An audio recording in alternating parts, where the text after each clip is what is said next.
Goddamn paper.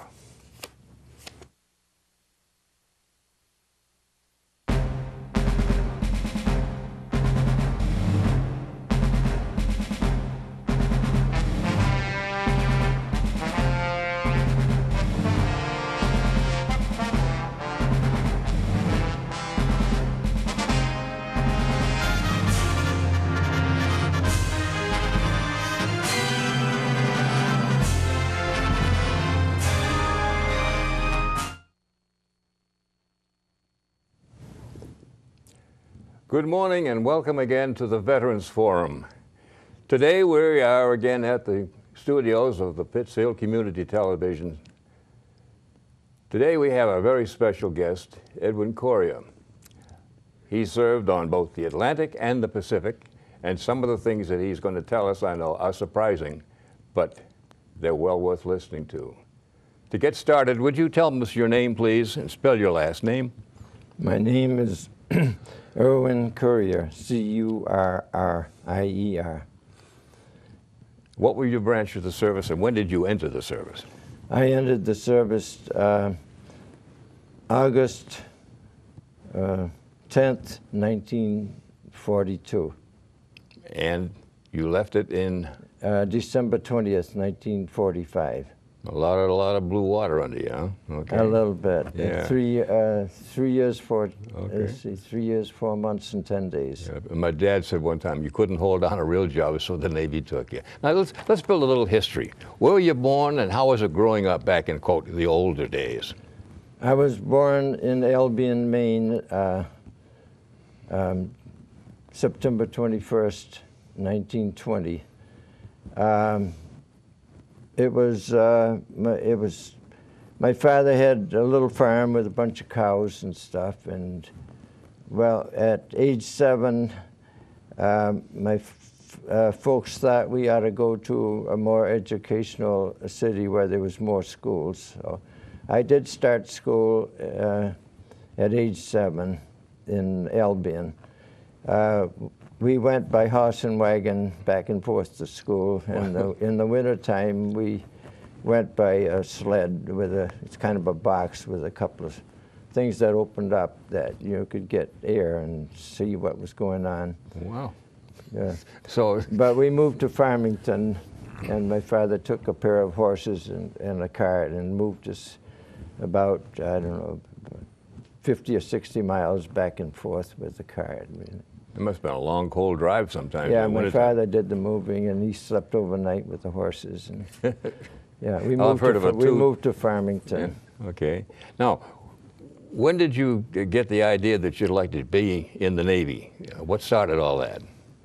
Well, I went through grade school and high school, and at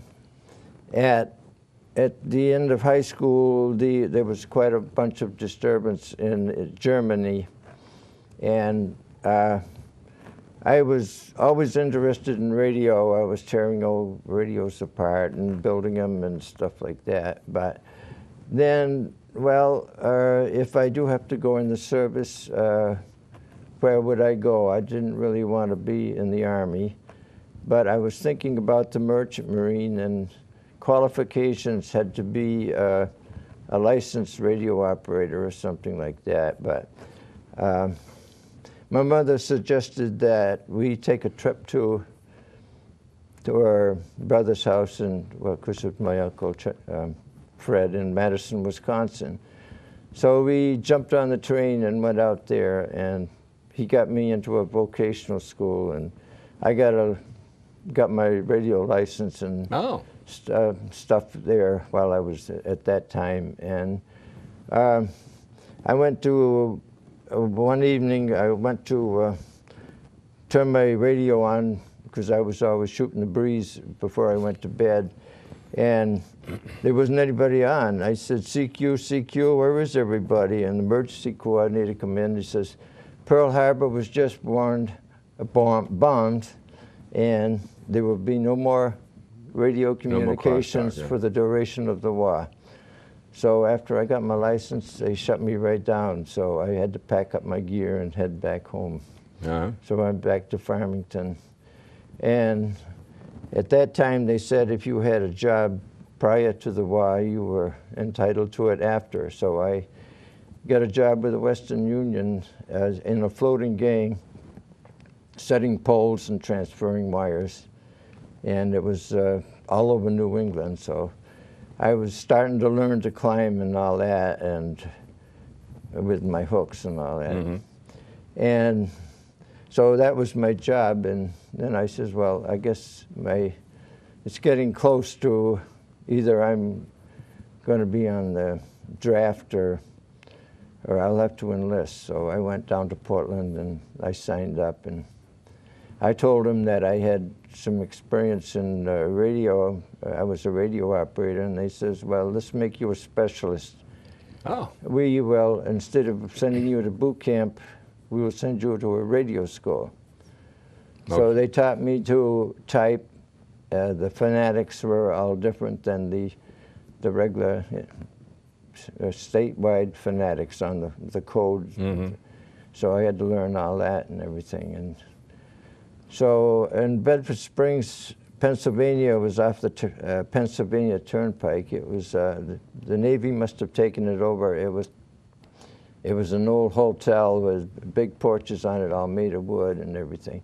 It was kind of out in the middle of nowhere, about halfway between Pittsburgh and Harrisburg. Because in those days, that was nowhere. that was it's quite a road. It goes through a lot of mountains, whether you go either way. And one of the guys that lived in, I think it was Pittsburgh, he says, come on home with me one weekend. So we went home and did a little with him. We hitchhiked home on a truck and stuff like that. And so the guy says, well, I got to take a break on the way. So he says, I'll set my alarm clock, and when I wake up, we'll take off. So, but I got there, and it was, well, anyway, it was one of my experiences. But I went through radio school, and because I got to leave to go home, and I was supposed to, I went home for, I don't know, about a week or so, because I met some of these girls and friends when I got home, because the uniform kind of made them look at me a little bit. You and Errol Flynn, huh? Well, whatever. Okay. Well, anyway, I went back. I was supposed to report back to Norfolk, Virginia, so I get on the train and go through Boston and New York and down to Norfolk. And so when I got to the Navy Yard, they says, well, here's your bunk and here's your locker. So I unpacked my sea bag and put it in the locker, and they says, let's go to muster. So I went to muster, and they called my name out. Erwin Carrier, radioman, 3rd class. They gave me a sharp. Got it straight off the bat, huh? When I got to radio school, I got a 3rd class out of it. Good deal. But I didn't have my chevron on. KP, Zoom. So there wasn't any speaker system in the KP, but they was looking for me to be in charge of a detail to go aboard ship before night. So, geez, a guy runs into the mess hall, and I was peeling potatoes. He says, you're in charge of a detail. Get back there. Yeah, get out there. So, geez, I had to go and pack my seat bag, and geez, we get on the truck and get in a motor whaleboat and out in the middle of Chesapeake Bay. And just about dusk, we climbed up a ladder upside the card. They didn't ask me what ship I was going to be on or anything, or what kind of a ship, but it turned out someone knew. Well, evidently they knew anyway. So that night, we laid there with the swell, and I says, geez, this feels a little funny, you know, laying up, bobbing up and down. And the next day, we set sail, but they didn't give me a bunk in the card the first trip over. I slept in a hammock, so I stored my hammock under the elevator well. I had a locker there. Every night I'd have to sling it up in the mess hall, and in the morning they'd hit you on the they come hit you on the butt and Yeah. say, Get. well, get up and rise and Yeah. shine, and you fold up your hammock and put it away. So the first trip, I slept in a hammock. And Okay, now let's back up a bit. You Okay. said your first trip. When you did a report aboard the car, were you officially assigned as the radio man or a radio? Yes, I was Okay, a radio you were operator. it. Right. Okay, was there anybody above you or the communications officer? Oh yes, I was just a rookie.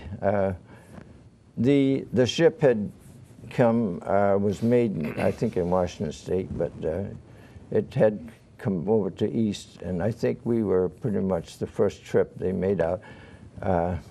But I was a radio operator, and I was copying code and everything on my watch and all that. What were your duties, or what was the idea? Because from what you told me before, this was kind of a sub-hunting wolf pack gang that you were out to clean the Atlantic of Germans. Yeah, it turned out to be that, but we used the ship. Well, I made 7 trips across during the year and a half I was on it or so.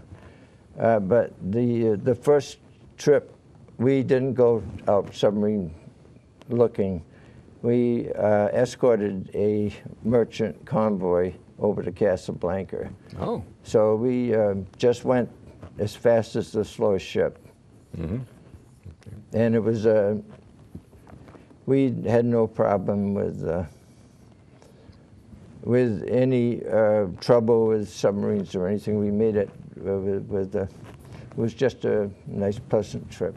Oh, good. That was the first trip that they'd ever got to come over with a convoy without being hurt. Good. Now, how about some of the follow-on trips? There's one in here we have to talk about when you guys took over that German sub. Would you bring us that? Yeah.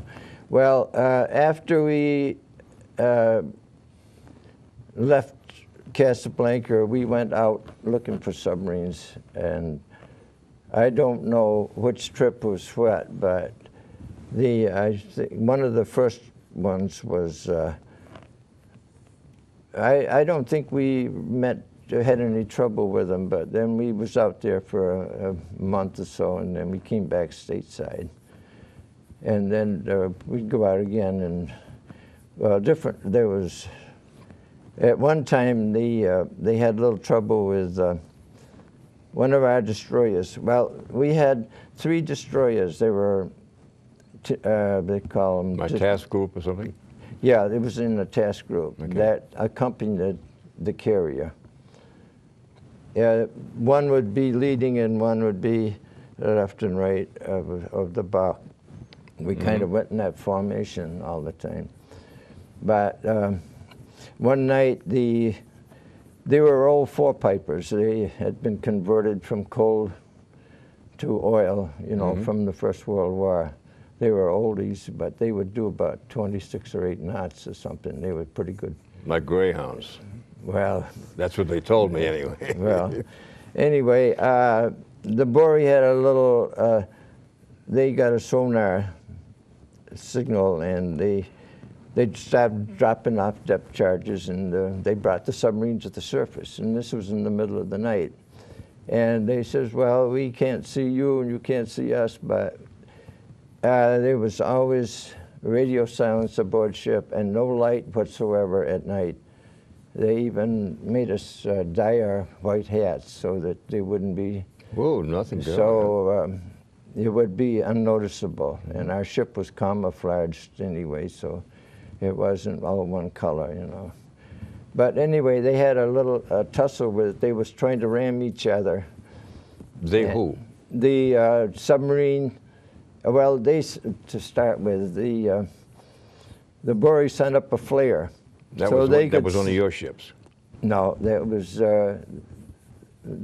the Bory, that was the destroyer. It wasn't on our ship. No, but I mean, that was in your Oh, it flotilla. was in our task group. Okay, all right. Yes, this is all with our task group. All right.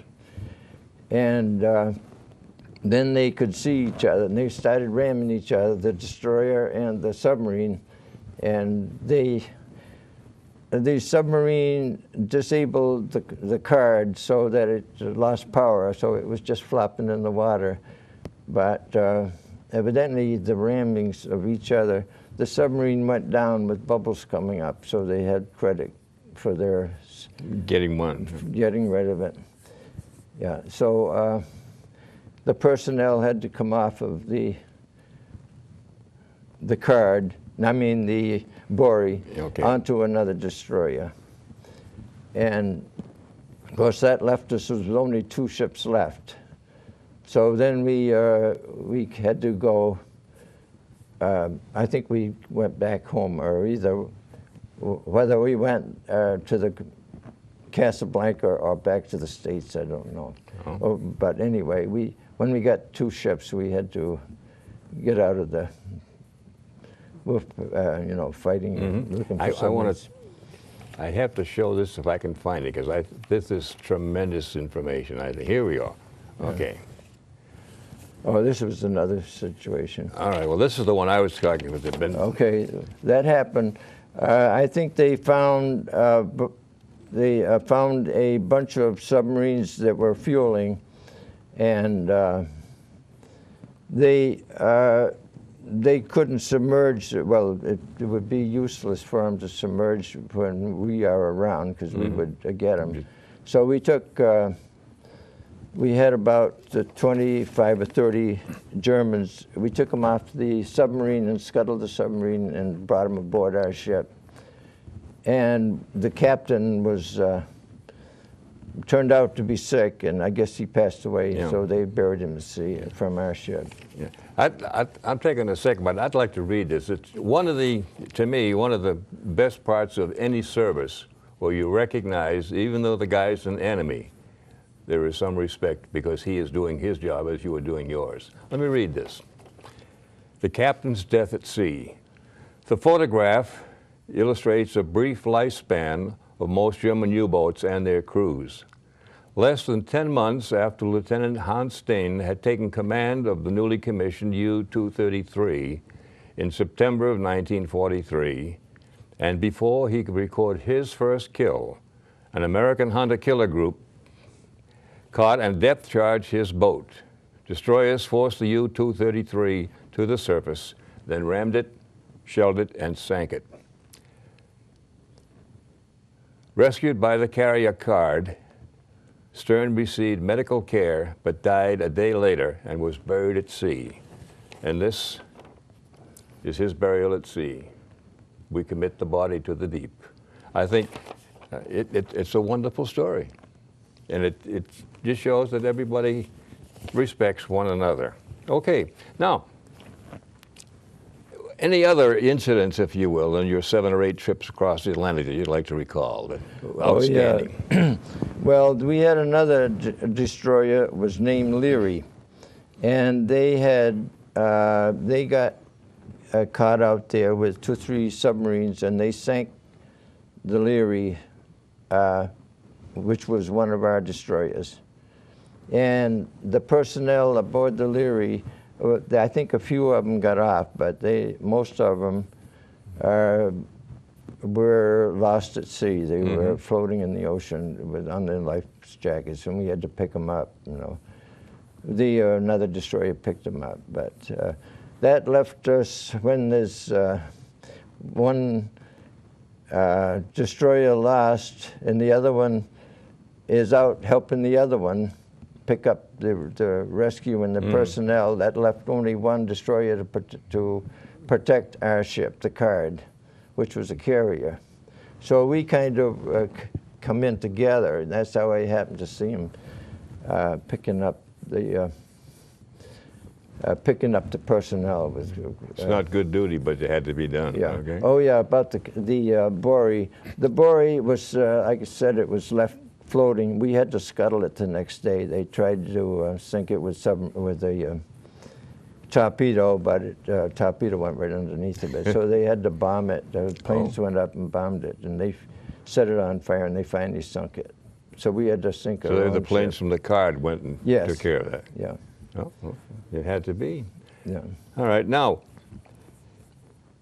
after you came back into port, if you will, for your last time, when did you start getting anxious to go over to the Pacific, or they just tell you were going to go to the Pacific? No,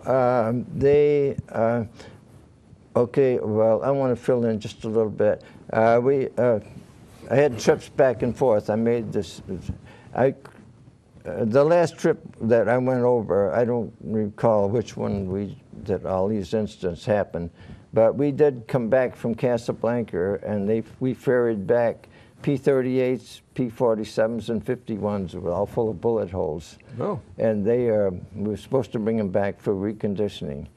But every time I came back to Casablanca, they gave us about a week and to go up to Maine to go home. All the rest of the guys went home, but I stayed there because going home and coming back would leave me such a short visit home.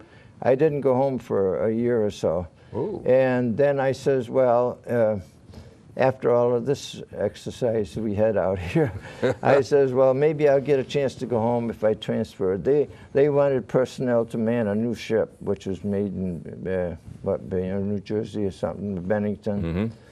And they was calling for people to man it.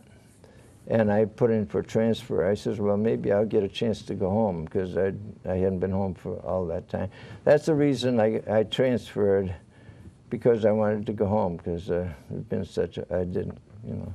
Well, did you in fact get to go home? Yes.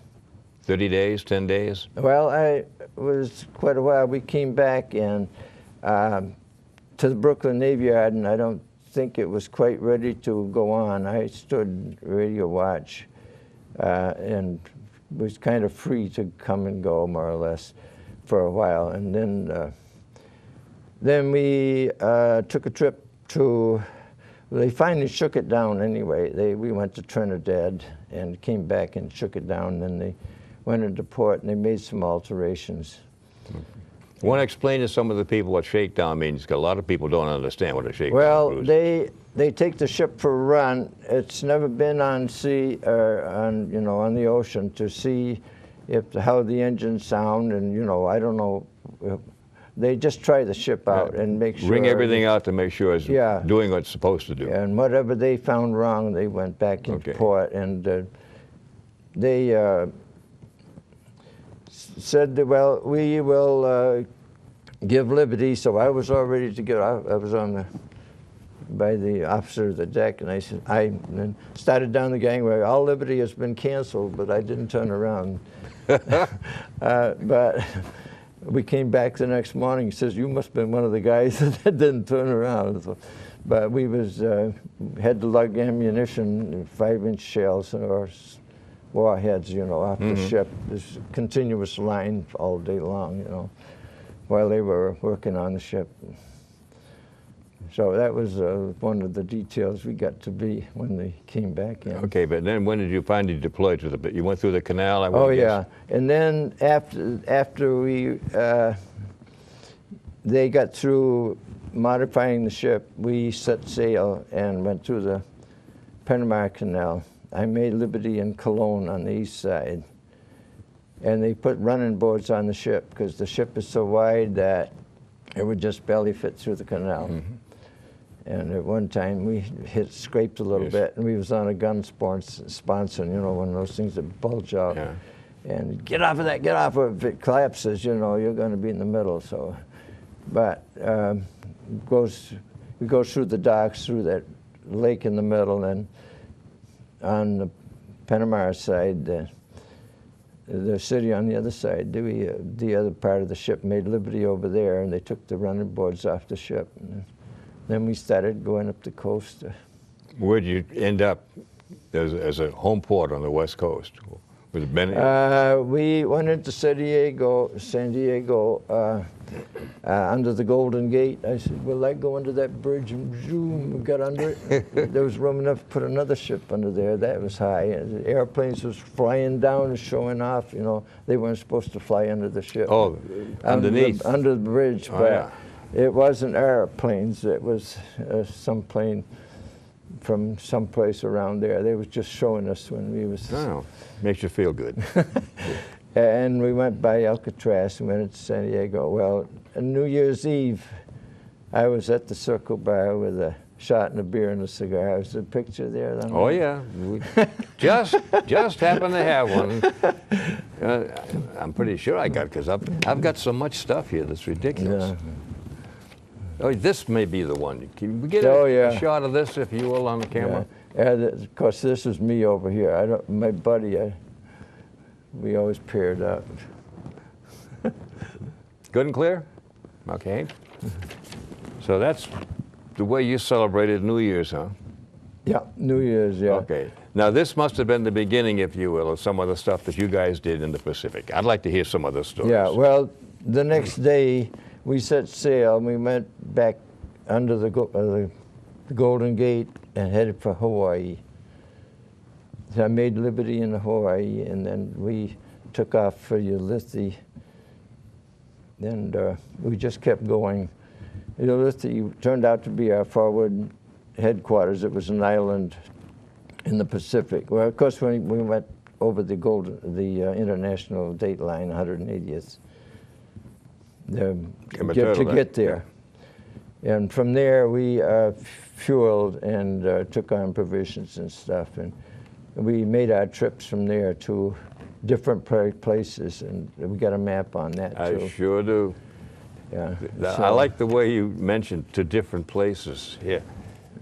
Yeah. This one, you really got to come in on. Okay. Yeah. But each one of them, it tells you it's got a different route. Well, when he was saying he meant to different places, check out, if you will, underneath my left finger here. These are some of the places. I'll read a bit of it. It says, some place called Saipan, Guam, the Philippines, Leyte, Iwo Okinawa, and Japanese Bay. Now, very small print. I can just about make it out, but these are the runs, if you will, that they made.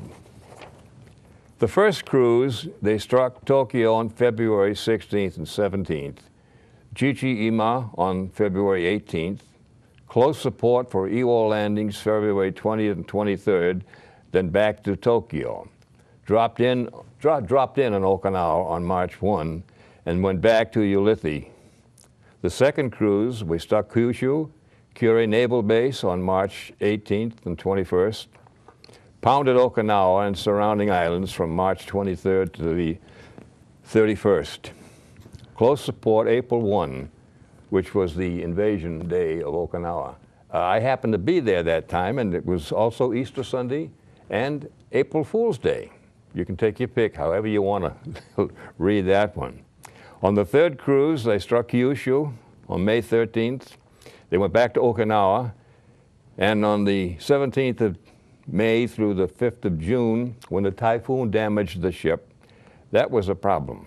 Okay, they went back to Leyte Gulf for deck repairs. Now, we also just happened to have a real good photograph, I think. The man said, you should be all prepared, Robert. I was, until we started this. Where's the one with the bow? Here it is. The bottom shot is how well, you can tell them. I would be quiet. It's your show. Well, we hit into a typhoon, and this was an overhang of the forecastle. It bent this part and this part right down over the bow. Here's the bow right here. So the flight deck bent down over like that. If you will. Yeah. This is the flight deck, and this is what happened to the bow. Right. It just bent right down over. What, 103 feet if it had to be replaced? Yeah, we cut 103 foot of it off. Okay. And we lost our task group. All of our air group was taken off the ship until we got back into service, and then we took on another air group. Okay. So it was a little bit buddy here. Now, another, if you will, picture of the Bennington. And this ship has a tremendous history. Also, it's the second fleet ship that was named the Bennington. There was an early, way back when, an old cutter, and the aircraft carrier, and now there's some talk of trying to get a new Navy ship named the Bennington in honor of the town and the people that served in it. Now, This is kind of brag rag, okay? Okay. You can't probably see this clear unless you can come in real tight with the camera. I'm talking right here. There you go. We're getting there. Okay. All those little stars and those little dots and the sunshines are ships, airplanes that the Bennington was credited with having brought down. Some 98, I believe, was one of the counts, and there's several other small ships they sunk in their battle history. They were awarded 2 Presidential Unit citations. All in all, they came back with 4 battle stars. It was one of the most decorated ships in the fleet. And this guy just happened to be with them, okay? Now, any other little things you'd like to share with us that make your life interesting to us and to you? Well, one of those Presidential Unit citations turned out to be on the card. Okay. Okay. The second one could have been there. I wasn't sure where the second one came from, but that made a star in the unit citation. Mm-hmm. Yeah. So that meant twice. Yeah. But we did have a little action. A little action. 7 trips down. Okay. Yeah. We're going to get to that in a further. Okay. Now, Right. at the end of the war, I read that you guys are up in Tokyo Bay. What was the reaction back then when you finally got the word that it was all over? That was the hell day. It was a what? That was the hell day. Oh, okay. I thought. They announced over the speaker system that the war was over, and so our planes come back to the ship. They took off every day for a bombing mission from the ship. They came back hitch hopping like that. The kamikazes came right back with them. And so plane come, geez, that ain't our plane. Geez, and then one of our planes followed it, went right at the same place, boom, boom, boom, boom, and never got it. And kamikaze got by, but they didn't hit our own plane either. So, No. But Now that's interesting.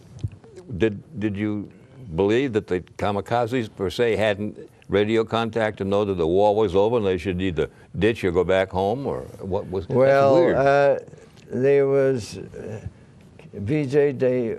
We were all in general quarters and all dogged down, and all the ship did was fire, fire, fire all day long.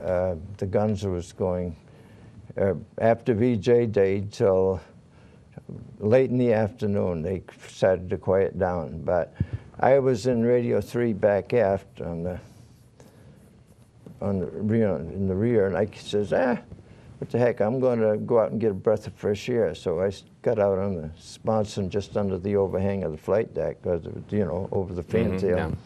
I started down the ladder towards the fantail, and that was kind of stupid of me, but all of a sudden, bum, bum, bum, bum, bum, bang, and Jesus, the paint started falling off the side of the ship, and I turned around and I says, I guess I'd better go up. Come to find out, a kamikaze was diving into the fantail, and they opened fire and they exploded it. The parts of the plane flew over the back of the ship, and Before it hit. it never hit. Good. Okay. We never got a hit from the plane, just the parts of the ship. A part of their plane flew over. Yeah. Yeah. So we found carburetors and stuff on top of our flight deck when it exploded. Made in Japan. Or something. No, But okay. that was, yeah. Oh, yeah, and after that, we headed back to Ulithi. Well, that was the end of the map here. Mhm. We made a trip back to Ulithi and provisioned up. Then they brought us back up to Tokyo Bay, and I made a Liberty in Yokohama and Tokyo, 1 day apiece. Good. Yeah, so I had a lot of pictures that I didn't bring in that could have been in the other book, places that but all the streets were just streets, and the houses were just foundations and just chimneys. Everything was burnt right to the ground. Oh, okay. All the bombing. Except the buildings were made out of masonry, and the buildings were intact, but the roofs were all gone. You know. What was your reaction when you went ashore in Japan after the war was over and you said nothing but desolation? How did you feel? How did it make you feel? Well, everybody tried to make you comfortable and stuff like that. The streetcars were all scotched and everything. They were starting to run again, but I don't know. I'd been through so much. I just saw it and took it for granted, and I don't know. So it was just something to remember. Okay. I was so lucky to get through all I've been through. So. Amen. Amen. Yeah. Okay, now you get back home. When you did get home, how was your reaction, and how did you feel when you went back up to Maine? Okay. Well, we left there and went back to Hawaii to start with, and then I went into Long Beach. I can fill in this a little bit. If you'd like to, sure. All right. Go ahead. We went back to. No, we left Tokyo Bay and went back to Hawaii cross country, and made one Liberty there, and then we went into Long Beach, California. And I wait for a plane to fly across the states, or I could take a train. So I waited my turn for a plane. I made Liberty and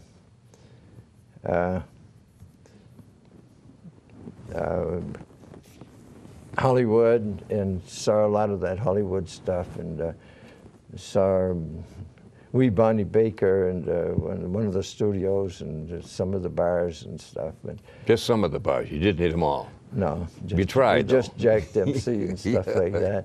But I waited for my fly back home, and they said, if you haven't got a pea coat, you better get one. So I still had it in my all my clothing stuff. So we took a plane and dropped into Tucson, Arizona. I guess it was the first flight and first drop in. It was just a 2-engine plane. I don't recall the number of it. But I woke up in the plane. I was the only one in the plane. I guess I must have fell asleep or something. So I said, I opened my eyes and I closed them again. I said, I don't know where I'm going. Am I supposed to stay here? So then we dropped into to New York, I think the LaGuardia Field, and they said it was about 10 below zero there. That's the pea coat. Yeah, and then we needed something to keep a little warm. And then we took another flight to Boston, and it was about 20 below there. And I ended up in the Fargo building in Boston for 4 days from my discharge. And of course, we went through all the rigmarole and the paperwork and all that. And they wanted to know if I wanted to re-enlist and stuff. I says, I guess I had enough for a while. And so I left December 20th. I left the Fargo building, got on a train, and went to Maine. I got up into Lewiston, Maine, and there was no trains or buses until the next day. So, and it was a snowstorm. Snow was about this deep, pretty much. Well, anyway, I says, well, I'm going to go home one way or the other. I'm not going to stay in Lewiston. I didn't know where I was going. I was just all by myself anyway. So I started hitchhiking for the last 50 miles, and I made it by morning with a sea bag on my shoulder. So You having any trouble getting a ride? I got 2 or 3 rides. It was 50 miles. Yeah. But it was a Saturday night. I guess everybody was out dancing or something, so there was a lot of cars on the road. Oh, good. Yeah. When you did get home, how were you received? I had this friend that wrote me the letter there. She had a little party for me before Christmas. I think it was a couple of days before Christmas. She over to her friend's house, and we had coffee and cake. And well, anyway, that was about it. I had Christmas at home, and then I went and visited the guy that I worked with on the farm. I was a farmhand beforehand, you know, all through high school. And I went over, and he says, we're going out. Would you start milking the cows? I had milking cows. I said, I got about 10 milks before they came back in. said, well, gee, you did pretty good for For a sailor. for 3 years without milking, because your hands they got to get broke in when you milk. Well, anyway, I did some visiting and stuff, and then I went back to work with the Western Union, which was prior. I didn't really have that much of a celebration, but... How did you feel? Were you glad to be home? I was so busy with working and projects and stuff. I came to Pittsfield, and I had a blind date, and I had her for 45 years. Tell us about that story. That was kind of 45 years. Well, today is our 15th anniversary. She passed away 15 years ago today, and that was 2 days before our wedding anniversary, which will be the 18th. 2 days from now, we were married. So she passed away 2 days before our 45th anniversary. Wow. And she had her 6 spells and stuff, and I took care of her for the last 3-4 years, but before she did pass away. But I did, when I came to Pittsfield, I transferred from the Western Union to the electric company, and I was being a lineman and all that. I worked for as a lineman for the electric company for almost 9 years, and then I got an offer to go to work for the city of Pittsfield in the traffic and fire alarm division. Good. And so I left that, and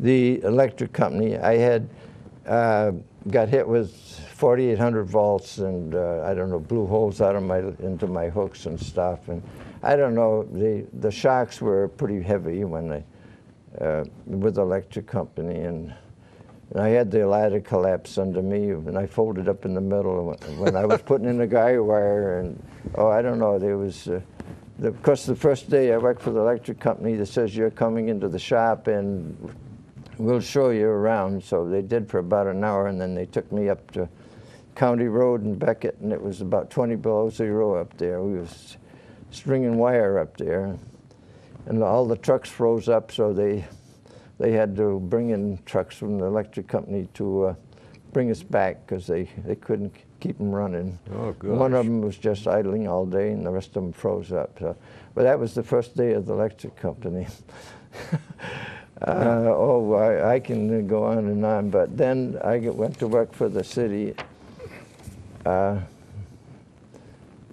Pittsfield after I got that offer in fire alarm and traffic, and that was still climbing poles for the fire alarm had wires on the poles. Still with the old climbing irons? I was still climbing somewhat. Wow. Yeah. So I used to have a little side job. We'd take care of the lights at Wacona Park and all that. Those 85-footers, I'd go up and change the light bulbs on it. Now, this is, I call it kind of bittersweet.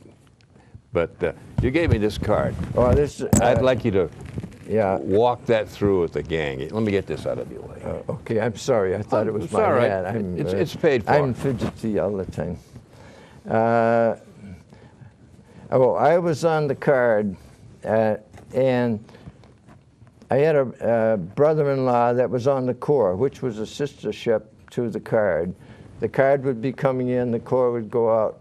You know, when we were swapping each other's turns, and the Corps was CVE 13, and the card was CVE 11, because there was always odd numbers in the Atlantic for some reason or other.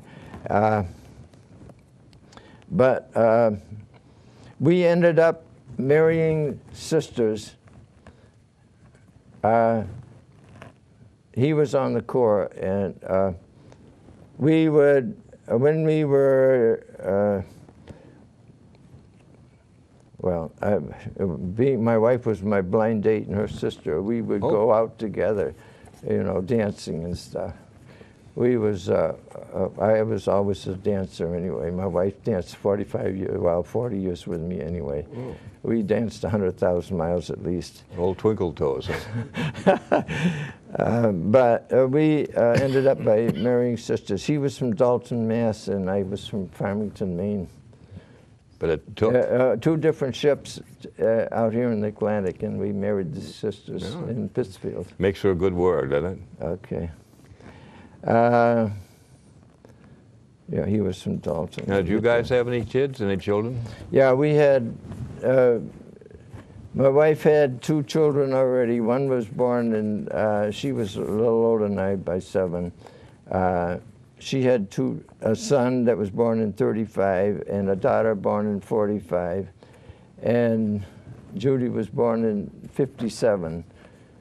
So the doctor says she's got a tumor, but second opinion turned out to be other. It turned out to be her. Her is who?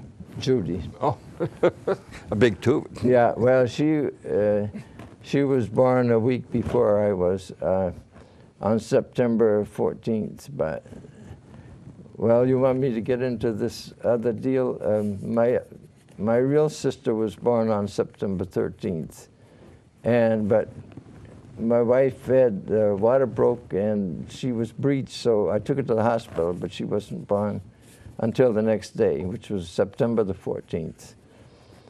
My oldest sister, was born on the 13th of September, married on the 13th of September. She had to have heart operation. They had a cancellation, so she was operated on the 13th of September. Wow. And she celebrated their anniversary, and then her husband was taken to the doctor for a checkup on the 14th, and she had a stroke, and she died on the 14th. So, and it was Friday the 13th that she wasn't born because she was breached, so they had to turn her around. So that was 50 years ago. Yeah. And I had, because my sister had a son, the one that was born on the 13th. His name was Billy. He was in the Vietnam War, and he was killed on October 7th, which was my wife's birthday. Ooh. My wife's Mary birthday. Some good and some bad days, huh? Yeah.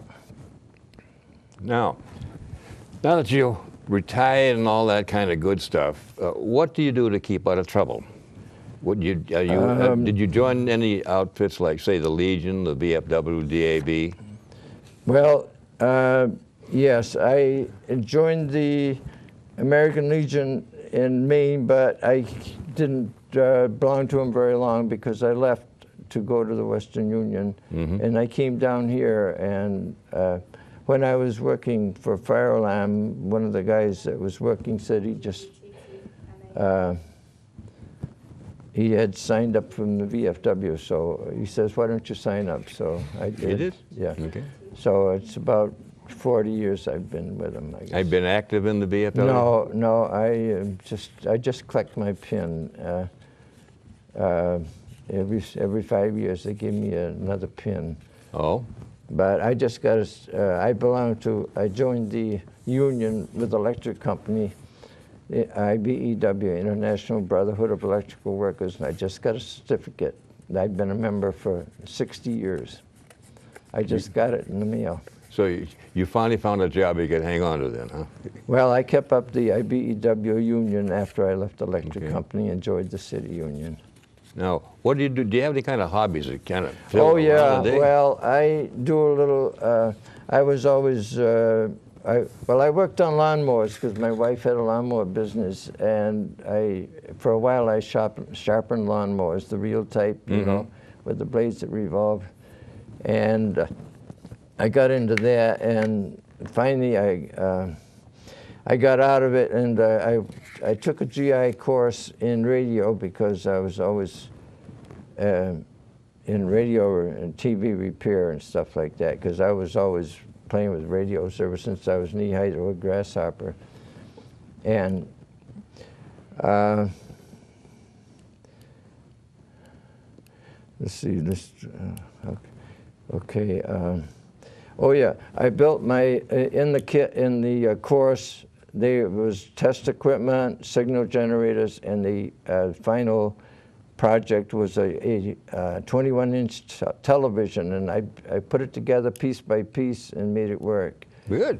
And I was servicing, I had my own service, TV service for a while, and I went to work for May Engineer, which was on First Street. Well, that was a long time ago. He's been out of, he used to run a machine shop during the war and all that, but.